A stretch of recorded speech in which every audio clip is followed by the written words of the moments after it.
Welcome to P. Agarwal Editorials. Today, the first topic that we have to discuss is the challenge of policing digital giants. तो इसमें हम क्या बात कर रहे हैं, जैसे कि आजकल हम देख रहे हैं कि कंपनीज कैसे हमारा पर्सनल डाटा जो भी हम उसमें डालते हैं वो कैसे यूज़ करें, और डाटा ही एक बेसिक बैकबोन बन चुका है इंडस्ट्री के लिए, मार्केटिंग के लिए और हर फील्ड के लिए, एडवर्टाइजिंग और सब चीज़ों के लिए data is like God for us nowadays. तो उसमें अब क्या है, अब हम देख रहे हैं कि कैसे कंपनीज हमारा डाटा मिसयूज़ कर रही हैं और उसके रिलेटेड क्या क्या चीज़ें हुई। तो मेटाज केस इन इंडिया, तो कंपटीशन कमीशन ऑफ इंडिया ने ऑर्डर दिया मेटा को कि उन्हें 213.14 करोड़ का फाइन भरना है। 5 ईयर का बैन लगाया गया उन पे कि वो अपना डाटा फेसबुक और इंस्टाग्राम के साथ अपनी सब्सिडीज के साथ शेयर नहीं कर सकते। फिर वो एनक्लैट के पास गए अपनी मतलब आगे के लिए प्ली लेके, तो उन्होंने स्टे लगा दिया एक बार विद पॉइंट कि आपको 50% तो पेनाल्टी पे करनी पड़ेगी, तो स्टे लगा दिया उस पर उन्होंने।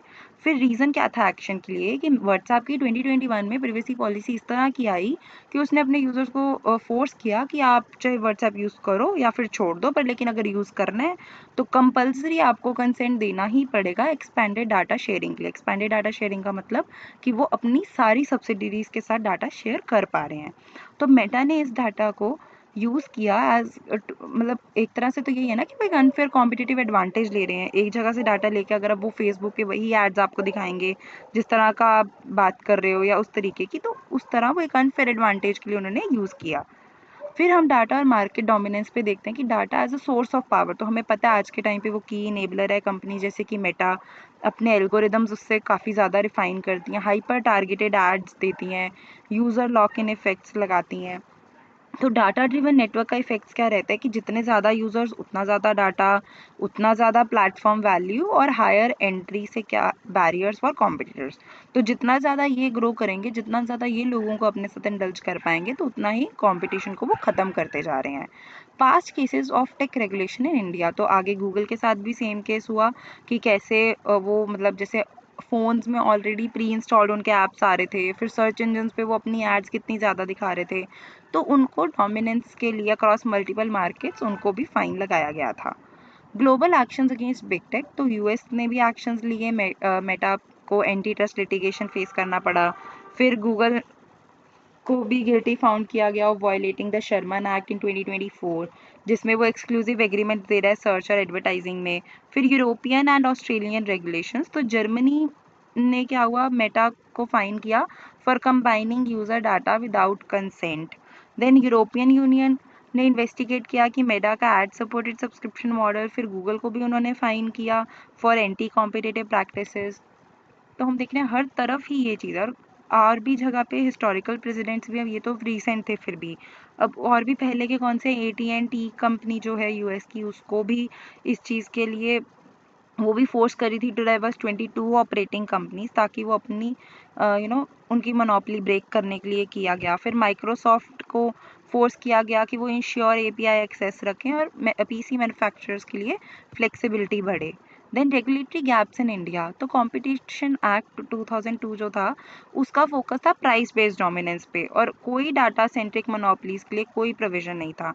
तो हमें अमेंडमेंट्स की ज़रूरत है कि डाटा मोनोपलाइजेशन को हम डिफाइन करें as a key factor in market dominance. Then digital personal data protection act 2023, वो रेगुलेट तो करता है कि डाटा कलेक्शन रेगुलेट कर रहा है, कंसेंट, यूसेज, लैग, पर कहाँ लैग कर रहा है कि कंपटीशन लॉ में। तो इसमें जो है कंपटीशन लॉ और इधर से डिजिटल डाटा एक्ट, इन सब का इंटीग्रेटेड काम होना चाहिए ताकि इफेक्ट आए उसमें। तो इंडिया को कहाँ से सीखना चाहिए, यूरोपियन यूनियन के डिजिटल मार्केट एक्ट्स और GDPR से सीख सकते हैं कि कैसे इंटीग्रेटेड रेगुलेशन करी जाए। तो हमें फॉरवर्ड लुकिंग अप्रोच क्या होनी चाहिए कि इंडिया का रैपिड डिजिटल ट्रांसफॉर्मेशन, तो इकोनॉमिक सर्वे हाईलाइट करता है AI का role in shaping India's economy. हमें अडेप्ट करना पड़ेगा विद इवॉल्विंग चैलेंजेस जो बिग टेक हमारे लिए ला रही है। पॉसिबल सोल्यूशन क्या हो सकते हैं कि हम इंटर ऑपरेटेबिलिटी मैंडेट कर दें, डाटा शेयरिंग एग्रीमेंट्स लाएं, फिर इंटीग्रेटेड सर्विसेज लाएं टू प्रिवेंट मोनोपोलिस्टिक कंट्रोल, फिर कोऑर्डिनेशन करें CCI और डाटा प्रोटेक्शन बोर्ड में, उससे बहुत ज़्यादा इफेक्ट पड़ेगा। देन कंक्लूजन यही है कि मेटा का केस हम एक पिवटल मूवमेंट की तरह देख सकते हैं कि अब इंडिया को हाई टाइम है कि वो राइज करे। करंट एक्शंस ठीक है, इंपॉर्टेंट है, पर फिर भी उन्हें फेयर कंपटीशन इंश्योर करने के लिए प्रोएक्टिव लॉज लाने पड़ेंगे अभी भी। नेक्स्ट हम डिस्कस करने वाले हैं topic, should immigrants have the same right to protest as citizens. तो अब इसमें क्या है, जो international human rights law perspective, तो जो international covenant on civil and political rights है वो गारंटी करती है फ्रीडम ऑफ एक्सप्रेशन सिटीजन और इमिग्रेंट्स दोनों के लिए। बाकी जो आर्टिकल 19(3) है वो स्टेट्स को अलाउ करता है कि अपनी पर्सनल जो भी वो रिस्ट्रिक्शंस अपनी तरफ से लगाना चाहते हैं फॉर नेशनल सिक्योरिटी वो लगा सकते हैं। अब जो राइट टू प्रोटेस्ट है फॉर इमिग्रेंट्स वो डिपेंड करता है domestic laws of the host country पे। Foreign policy and national security consideration, अब काफ़ी कंट्रीज़ में नॉन सिटीजन्स को सेम लेवल के राइट्स नहीं मिलते हैं। कईयों में लीगल स्टेटस पर डिटरमाइन करता है कि कितना प्रोटेक्शन मिलेगा डेपोटेशन के अगेंस्ट या साथ। फिर सोशल कॉन्ट्रैक्ट जो गवर्नमेंट और सिटीजन्स का है वो हमेशा ज़रूरी नहीं है कि वो इमिग्रेंट्स के साथ भी हो। Crackdown on foreign students in US, तो यूएस का जो लॉ है वो प्रोवाइड करता है first amendment protections to non citizens, but जो ये राइट्स है वो फुली अप्लाई नहीं करते हैं डेपोटेशन केसेस में। फिर जो इमिग्रेशन एंड नेशनैलिटी एक्ट 1952 था वो अलाउ करता है for denial of entry and deportation of those link to designated terrorist groups. फिर कोल्ड वॉर के टाइम पे भी ये डेपोटेशंस हुई लीगल एलियंस की भी। फिर इम्पैक्ट ऑन इंटरनेशनल स्टूडेंट्स, तो अब जो कोलंबिया यूनिवर्सिटी को $400 मिलियन की फंडिंग रेवोक करी गई है ना, और इससे क्या है फॉरेन स्टूडेंट्स को काफ़ी ज़्यादा प्रॉब्लम हो रही है। रिडक्शंस इन यूनिवर्सिटी फंडिंग से क्या है यूएस का जो कॉम्पिटिटिवनेस था ग्लोबल एजुकेशन में उस पर इम्पैक्ट पड़ रहा है। Executive influence on deputation cases, तो यूएस की जो इमिग्रेशन जजेस हैं वो डिपार्टमेंट ऑफ जस्टिस के अंडर ऑपरेट करते हैं और विद द अटॉर्नी जनरल, और उनके पास ही पावर है रिमूवल की।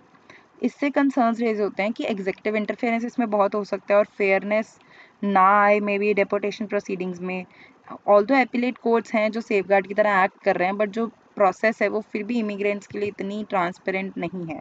Use of section 212(a)(3)(c) for deportations, तो ये लॉ अलाउ करता है for deportation for adverse foreign policy consequences a vague standard prone to misuse. तो ये चीज़ें वही है कि अब ये जो लॉ है वो ऑलरेडी मिसयूज़ किया जा सकता है, उसकी इंटरप्रिटेशन डिफरेंट देख के। जो लीगल प्रेसिडेंट है वो मेयर एसोसिएशन किसी भी ग्रुप के साथ है तो हम उसको सिर्फ इनफ नहीं मान सकते प्रोसिक्यूशन के लिए। क्रिमिनल कंडक्ट प्रूव होना चाहिए, पर लेकिन ये जो ब्रॉड नेचर है प्रोविजन का तो उससे इजीली पॉलिटिकल वेपन की तरह हम इसको यूज़ कर पाते हैं। मतलब सिर्फ इंटरप्रिटेशन बदल के उस चीज़ को हम अपने अकॉर्डिंग यूज़ कर पाते हैं। Thank you. आज के यही 2 आर्टिकल्स थे मेनली।